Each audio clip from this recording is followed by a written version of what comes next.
60% загуба на произведената вода, недостиг од дозвола за депонирање и третман на отпадот, како и неправилности во начинот на пресметка и исплата на платите на вработените, се дел од нерегуларностите за 2023 година, утврдени од Државниот завод за ревизија за јавното претпријатие за комунално производни и услужни работи ИСАР од Штип. Ревизорите констатирале и доцнење во плаќањето на 25,2 милиони денари по спогодба со Министерството за финансии, со што претпријатието, како што велат, е пред значајни предизвици кои може да имаат сериозни последици за неговото функционирање. Јавно претпријатие ИСАР Штип доцни во исполнување на месечните обврски за износ од 25.227 денари, според спогодба со Министерството за финансии и утврден динамичен план за репрограмираниот долг по основ на искористен кредит во динарска противредност од 2,6 милиони евра на МЕАП програмата за 2000 година.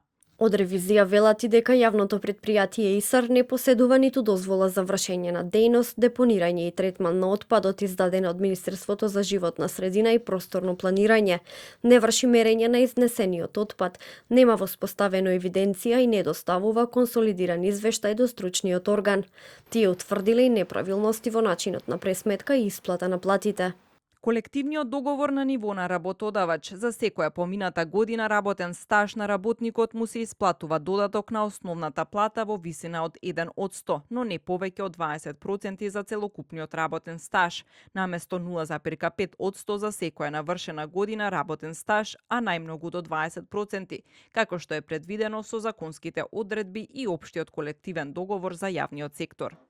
Еден од поранешните директори на јавното претпријатие ИСАР, кој бил на позиција во 2023 година, Кирил Зајков, и покрај забелешките на ревизорите, тврди дека во тој период биле донесени конкретни мерки кои имале за цел да придонесат за намалување на нерегуларностите. Препораки за преземање на мерки и активности за надминување на утврдените состојби даде и ревизија.